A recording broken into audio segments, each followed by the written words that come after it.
Hello, good morning, everyone, and or good afternoon, depending on where you are in the world. And welcome to TPM Today. I'm your host, Eric Johnson.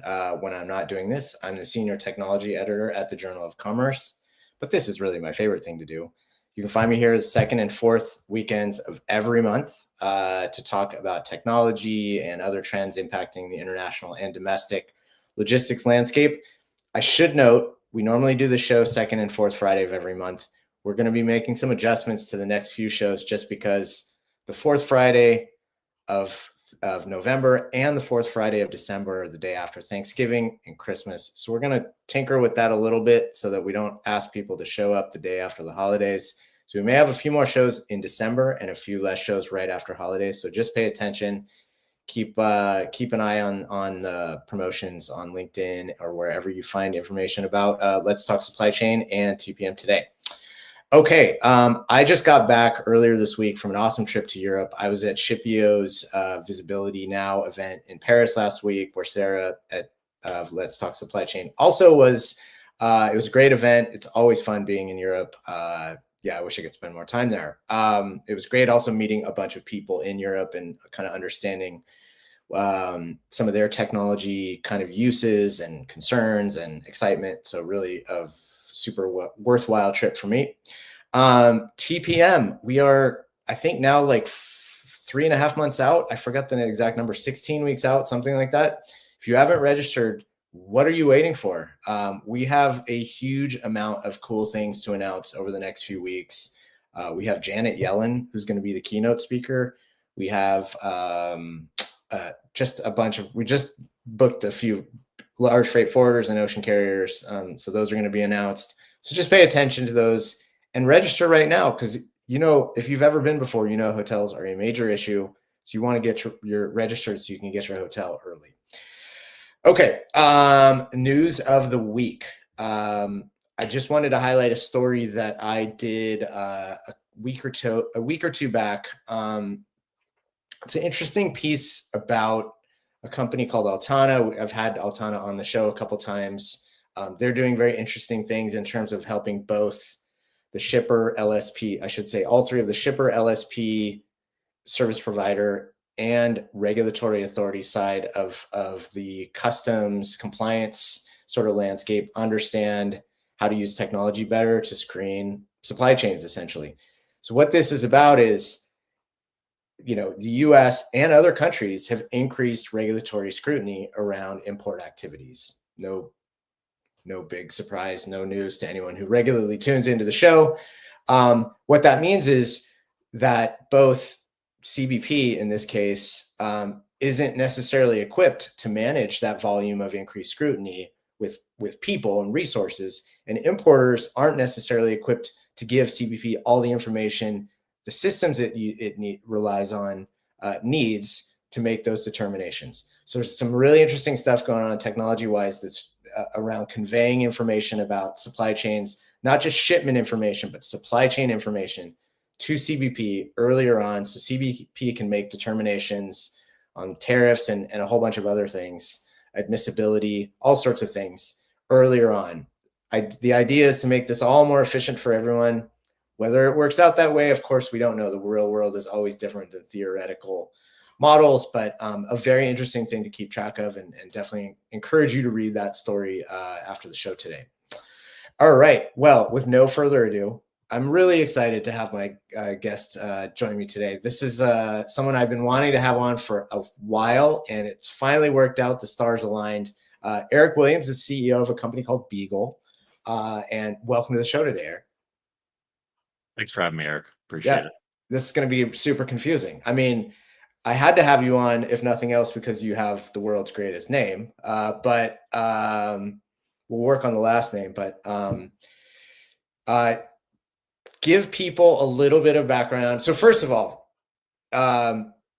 give people a little bit of background on your past, your experiences, your roles before founding Beagle, because I think that will help people understand why it is you started Beagle. So go ahead. Sure. I started my career on the floor of the Chicago Mercantile Exchange. I was a filling broker in the Eurodollar options pit, We all got automated around 2010, 2011. Moved upstairs and traded for a prop firm for about 3 years. And high frequency trading eliminated the need for human market makers. So I got Mhm. a job. Started at XPO, now RXO.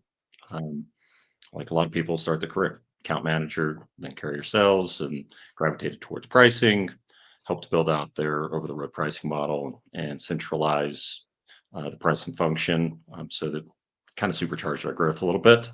Um, Ran a couple brokerage floors after that.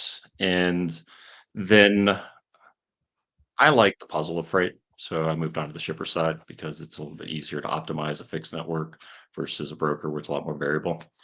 Spent about 2 years at DAT where I wanted to understand a little bit more about the software side of the house. And then I felt like I had a little bit more unfinished business. I wanted to move back on the shipper side, was able to find a role at Target, and I owned carrier sourcing for our inbound network. So North American vendors into Target's DC's network. So that's, I thought it was really interesting for people to hear that because you have this very condensed kind of like understanding of all of the sides of the market, right? You're the shipper, the broker side, maybe not the truckload carrier side, but I think you probably understand that well enough having dealt with them on both sides. And then DAT, right? So very interesting to have all of those views inform what you're building right now. Um, so tell people what Beagle is. First of all, what's the name? Why is there no So, E? Why is there no E at the end? Every software company has to have one little quirk on the name, right? So well, that E was very expensive, Eric. So you had to win it away from like a Beagle enthusiast. yeah, so I think the E was about $180,000, and I was like, Smart nah, move. I'm Smart gonna move. sit that one out. So I think we bought our domain name for like $80. But it's not the dog. So one of my partners is an avid sailor, and when we were sitting down coming up with names, um, kind of started talking about nautical themes. And I was like, okay, so what are some famous boats? And he's like, well, Darwin's boat was the HMS Beagle. And I started thinking, I was okay, well, evolution of bids, and kind of stuck. So we removed the E, made it techie, and saved a bunch of money. Works on multiple levels. All right. Well, more importantly than the name, I mean, the name is an interesting story. I don't think I asked you this before, so that's interesting. Who like what is the platform? What's the problem you're trying to solve? Who are your Mhm. customers? So we're very quickly becoming your central command for your contract revenue and yield management, which is kind of always the goal. We took the approach of approaching the RFP because that's the demand side of the equation. And nobody really has a good picture into that. So we felt like if we could start to aggregate that, then we could help sellers get a lot more laser focused. Okay. And our platform really, um, let me back up a second into what the problem actually is. So RFPs take an enormous amount of time to put together and respond to. And you kind of run out of this targeted approach. And then sales just is kind of selling a rate on a page because the pricing analysts don't have enough time to put together like a true value prop. So I knew that because I had priced a lot of bids, and then sitting on the other side of that at Target, I recognized all of the disjointed and siloed processes that go on inside of a broker, and I kind of felt that as a shipper, Mhm. and I thought that there was an opportunity to do a little bit more. So the average top 100 broker is going to spend between 3,000 and 4,000 hours a year responding to bids. Roughly 90% of all freight is going to be tendered to contracts. So the RFP represents the single greatest or the single largest opportunity for revenue for each individual broker. And the processes are incredibly disjointed. I remember sitting at XPO, and we begged IT to just build us a bid repository. And so we could go and look back across old bids. And as we develop capacity, our sellers could maybe sell off cycle. Yep. And that was something that we couldn't do. That was one of the very first things we put into Beagle because of the value of it. But essentially, we're trying to de-silo your organization so that your teams can work together. And your customers are brokers. Just to be I also have asset providers on the platform as well. So got it. Okay. we've been pretty fortunate. Been at this for about 7.5 months, and got 23 customers on the platform, and there's a good mix of brokers, and I think I've got 4 or 5 actual assets on the platform as well. Cool. I did not know that. That has that changed since when we talked earlier this year, or is that So, yeah, I mean, I don't think I'd had maybe I'd had one on at that point. yeah, They've got about 3,000 trucks, so a pretty large fleet. yeah. But our asset providers use it a little bit differently. So what they're trying to do is that look back across bids and try to identify how they can build a network. Because one of the things that makes bids very difficult for an asset provider is balancing their network, and shippers go to bid at various different points throughout the course of the Mhm. year, and Right. each individual bid is in its own silo, so it gets very difficult for them to say, Make a okay, well, decision on one without the context of when the other ones are going to come in and what they're going to absolutely, have. and then they end up with quite a few trucks that they have to use brokerage when they get into kind of a surplus environment, certain Got it. markets. So a lot of them are using it to take a peek at, well, what other shippers have these lanes, and then how can I go back once I my network's a little bit more fit to try to improve some balance. You alluded to this, but I want to go in deeper. What was it, especially as I think about it from your perspective as a shipper, what was it about the RFP process that sort of stuck out to you, like, is the area to target? Like, why has it been broken historically? Why is it so cumbersome, disjointed? Well, I think the processes are broken. And it's interesting because the RFP is one of the few times you can have a broken process and the outcomes are not necessarily broken. Right. Because a lot of that depends on the cyclicality of the market, and you can make a lot of mistakes in a down market if you're a shipper. Same thing Right. as a broker, and you don't really notice them as You don't much. feel the pain. Right. Yeah. So one of the things that makes RFPs very difficult as a shipper is you don't necessarily have a great view into your partners' networks. So one of the things that I did at Target is I was like, well, we can go get that information. So it just requires a little bit of partnership, a little bit of data. So on the asset side, I would profile my carriers and tell them to give me their power lanes. And when you find out with some of these assets, you find out if it's a 300 truck fleet, they might only have 4 or 5 like actual power lanes. Hmm. And then I wanted to know at the origin point, were they deficit or were they surplus? And I wanted to partner with them where they were surplus. And if I got them back into a deficit market, then it was a match made in heaven. You could make the rate work and the service was going to be there because they had surplus capacity and they needed to get back to service another customer. So they would prioritize you. Yep. Then on the other side of the brokerage house, what I was trying to accomplish there is freight market moves like this. So you need to position your portfolio a little bit differently. Not all lanes behave the same way. So some lanes you want an asset solution on, specifically if you're moving into a inflationary or tighter capacity regime. Brokers can do that, and they can do it very, very well because they have asset partners that don't have necessarily the sales function Hmm. to find the shipper that has the freight. Right. So what I wanted to understand on the brokerage side was where do they have those relationships? So I would have them send me their top 500 lanes, tell me the number of loads that they had moved over the last 90 days and how many unique carriers they had used. And what I was trying to decipher there was where was their core competency? Where were they buying like an asset?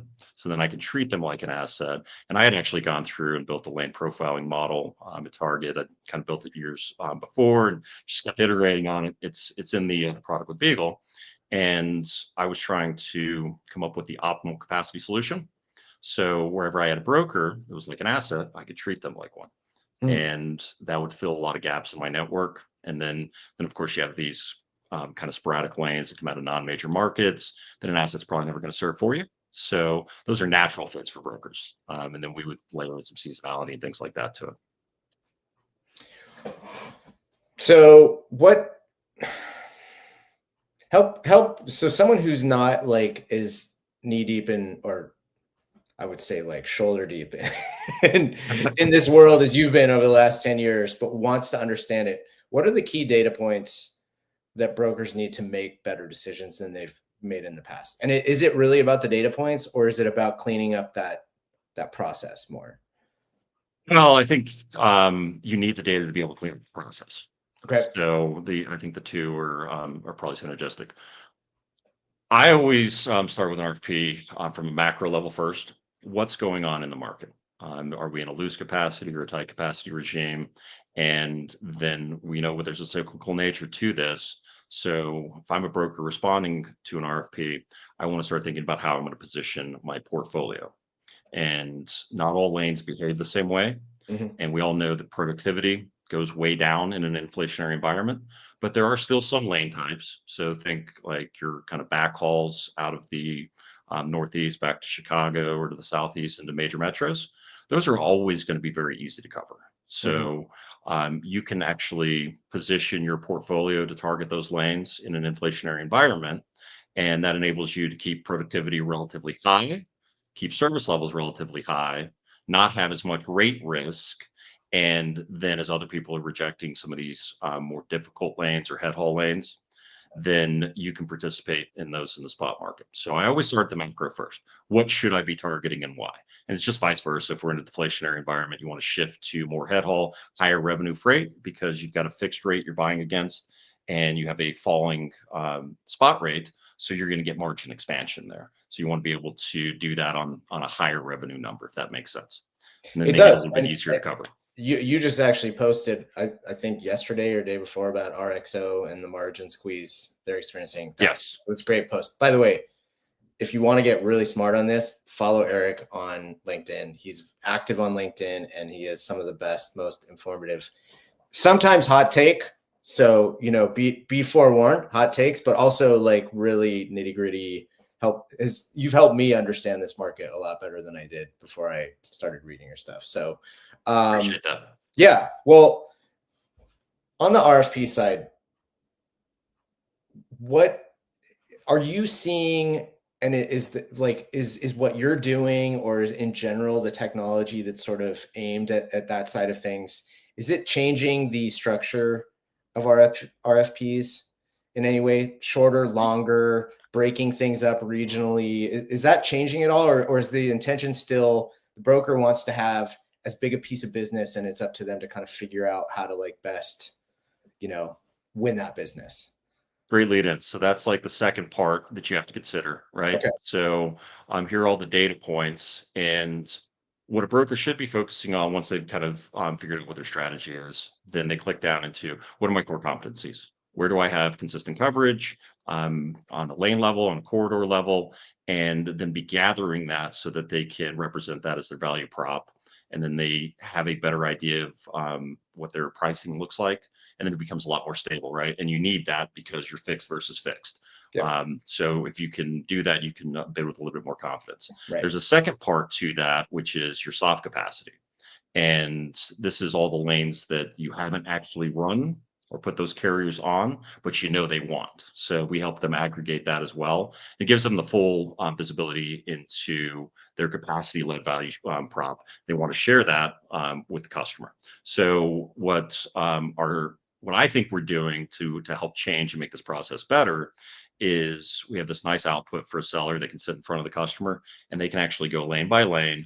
Here are the lanes I actually want feedback on versus, hey, there's 4,000 lanes on your bid and I'm green on 300 of them. How much freight are you going to give me? And then shippers Take a start asking loss on all the specific other ones questions just to win and they that. can't answer them, right? Yeah. So it enables them to get a lot more organized in their selling process. And we're finding the feedback that I'm getting from my customers and their sellers are the customers are blown away by this because they've never received this. Mm, And I know as a buyer, I very rarely got that. Like the assets were a little bit more specific about it because they had to be, but the yep. brokerage community was more like, we'll just take whatever we can get. Yeah. And then they can use our lane tiers and our seasonality to cast a wider net where they don't have coverage, but they can be a little bit more intelligent around that. So I do think that it's not just us doing this. There's some other great folks out there that are approaching the RFP problem. I do think as brokers get a little bit more tools, helps them get a little bit more organized, that should translate into a little bit more smoothing of strategy and helping improve things. And so they don't get hit by that squeeze when the market turns and they're kind of caught in that terrible place of having bought for too high and selling for too Yeah, low. Oh, right. Yeah. Or they can start to predict it, right? Because they can Yeah. look at the seasonality of it, and Yeah. then our product shows them what their capacity solution looks like. So they can peek out in front and say, okay, I've got all these shipments out of the Pac Northwest. Those are going to be a little bit more difficult to cover in November, December, but I have core carriers, or I don't. And if I don't, I know I have some work I need to do. Got it. Got it. Okay. Cool. I wanted to reference. I mentioned your activity on LinkedIn. You had a recent post about AI. To full disclosure, we've had a lot of AI focused guests on the show this year. As I look back, I may like sort of slap myself on the wrist and say I overdid it a little bit, but it's been such a big topic. I feel like the more conversations I have, the more I understand it, and the more people who are watching understand it. So I'd rather talk about it more, even if it seems I'm definitely not cheerleading, but just in the service of understanding. So you had an interesting post about where AI is in the brokerage world. And I just wanted to get your thoughts on kind of like where you think we are right now in the cycle. Is it overblown? Is it too early? Is it all of this just totally misguided, or some of it justified? So, at the risk of sounding like a neo-Luddite, um, It's all right. I think we're in an area where promises are being made that are very, very difficult to deploy. Mm-hmm. And where I look at this, like I use AI every day. I think Sure. everyone does, and I think you need to be looking to figure out where you can adapt these things. Yep. However, what my belief on the best use case of AI right now is very narrow. So when I see like these full automation platforms, and then we're going to have these marketplaces, and AI is just going to do everything, Right. maybe doesn't exist today. And where my fear is kind of comes from with two things. So if you've ever read the book Crossing the Chasm, he talks about technological advances, and they typically follow a curve. Mm-hmm. And what I'm noticing about AI, so you have innovators, early adopters, early majority, late majority, and then laggards. What I'm noticing about AI, because of FOMO, the innovators are actually what would typically be considered the late majority. And that's where I'm looking at this. I'm saying, okay, we're trying to go backwards, and technology has never come to market this way. And I Mm-hmm. think that's where a lot of the difficulty in deployment is, because the AI vendors are like, well, who do we actually partner with that can get this inside of their organization so that the solution becomes a little bit more off the shelf? And the second part of that is, are we going to run out of money before we get there? And I think that's like where that was the spirit of my post Right. is, if the technology doesn't do what it says and then people sour on that, what does the next iteration of that look like? And if you run out of money, but I don't think the technology is going anywhere, I think people will pick it back up. But I think we might be in a scenario where the second rat gets the cheese, if that Yeah. makes sense. Totally. Totally. And It's all about that's timing. where I mean, right, and I think that's the real risk right now, yeah. of kind of who you partner with, and then there's a big lift internally inside of your organization. You do have to have organizational change. So if you're not getting the ROI on that, and you're scaring your people, because they're like, "Well, am I going to be automated? Do I not put information in the system?" That becomes a very difficult Do I hack and around real thing this? that you have to It's not manage. it's not learning my job too well, that kind of like mentality. I chalk this up, and I just want to preface this by saying AI is so different from the blockchain phenomenon, because AI is Yes, actually, like you've you touched said, it. has been in use for decades, really, and it came into the public consciousness more recently, but the same impact of top down decision making around using it, but in an abstract way rather than in a specific way. Whereas in decades past, if this type of technology came about, or this tool, I would say, you would leave it up to the person who's building it to decide whether that's the best tool to build it to solve a specific problem, as opposed to, a leadership team saying, we have an AI strategy, whatever the hell that means, right? So I think that is very much at play, and that goes into the FOMO, and that goes into the maybe misguided, you know, application of some of this stuff and the jumping in before things are fully baked and all the other cliches. So yeah, I that post resonated with me. So I wanted to address it. The other thing I wanted to talk about, um, trucking in general, but the truckload industry, I don't think has ever been in the public consciousness as much Right. since maybe the 70s, which when I was like 3, so I don't really remember it that well. And so, I mean, there's been a ton of things that have happened from the administration level to state DOTs to the, the discussion around CDL activity and ELD providers, and all of it kind of is building into this sort of narrative around constricting capacity in a way that will have a meaningful impact on the industry, right? Meaning capacity goes down enough to actually influence rates so that the remaining providers can charge a higher rate than they can today. Where do you come out on this right now? And it's like a moving picture, right? Like there's court cases going back and forth by the day on this. So So I think if you look at what the previous administration did, they were responding to the pandemic, yep, and they met with a lot of supply chain leaders and LSPs and trucking companies, and they all decided, hey, we need more drivers. we need more So capacity. there was money invested in CDL schools, and we put more drivers on the road. Many of them were immigrants, and by the way, like if you want to come to America and drive a truck, please do. That's kind of my view on that. Yeah, However, I think where the current administration is we need a level playing field, and the reason we need a level playing field is because, and I'll die on this hill, I think that the fleet, collective fleet, is a national good, and I think it's just as important to our way of life as our electric grid. So if you when don't I believe see that, then you're just not informed enough. I would say, I would argue. So right, yeah, for so sure. so when I see things like out of service rates just for a normal inspection, and we're seeing out of service rates in the mid 20s, that's telling me that the fleet is not healthy. For sure. So we need to dive into what's going on there. So equipment is the useful life is being extended because cash flow isn't there, profit isn't there in the business. So I think rates need to increase Yeah. so that we can get a safer fleet on the road. And part of the issue with that is many of these drivers are running below where a US driver would be.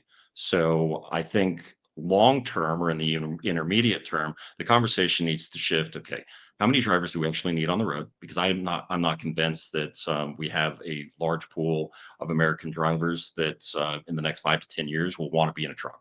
I just Right. don't think that's kind of the generation that's coming up. So I think we need many of these drivers, but I think we need to make sure that we're having a more level playing field, because essentially what we had was labor dumping into a market, and that results in companies that have a higher cost structure coming under Very pressure and uneven going out of experience for business. everybody, right? Right. Like service wise, theft wise, Yeah. just cost wise. Yeah, for sure. For sure. So I think all of those things are coming to a head right now, and I think we have to look at this of we're not going to issue any new visas per Rubio. I don't necessarily see that policy changing. Maybe the Right. midterms shake that up. I don't know. Right. But it's a lame duck year, so or lame duck president. So we'll see what happens there. And then on if we allow these licenses to expire and Secretary Duffy does actually start to hold shippers liable and they load somebody that has an expired license, then I think That's a bit we're of a going to game have some changer. some issues. So I think we have to start believing that between 150 and 250,000 drivers will be exiting the market, but we also need to be having the conversation about a safer fleet. Right. So I Right. think we all need to accept That's that the rates that need to come up. that's my friend Matt Leffler's, the hill he dies on, which is like everyone's focused on the driver, but the fleets are, as you mentioned, are in pretty bad state, a lot of them. So we could go on and on, but we're near the end. Last question I ask of every guest, and probably the hardest question I ask: who's your favorite band or musician? And you have to tell me why. Whoa.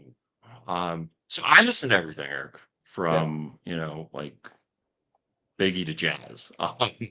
Spotify has like enabled this eclectic mix Oh, that it's everybody has now. incredible. Yeah, it's crazy. So putting me on the spot, I think probably I'm gonna get the Doors. Of You course. had Oh, this nice. psychedelic, bluesy, Yeah, that's the first you one. know, Your first guest to mention the Doors, so that's another one to add to the like the golden era of music, I would say. So yeah.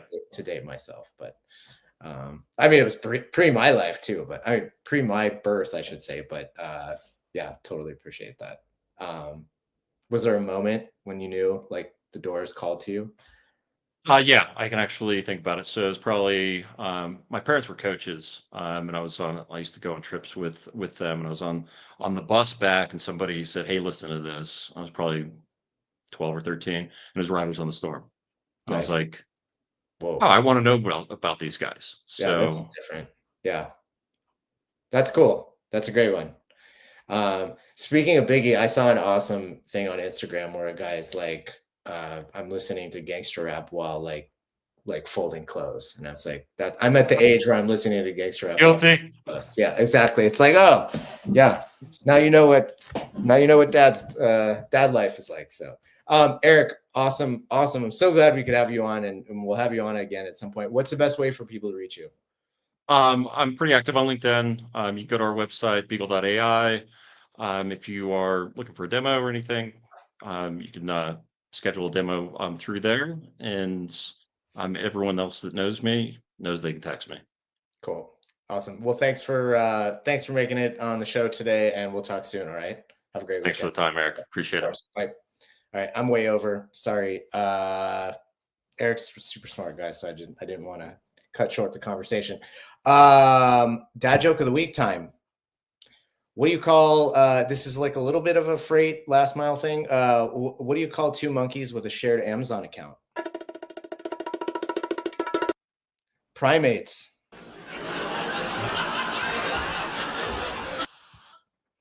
There you go. Thanks everyone for tuning in. Thanks to Bobby, Caleb, Fernanda for comments, and appreciate your support of the show. Again, no show in 2 weeks. We'll have a bunch of shows in December though to get you ready for 2026. So have a great weekend, everyone, and I'll see you all soon. Bye.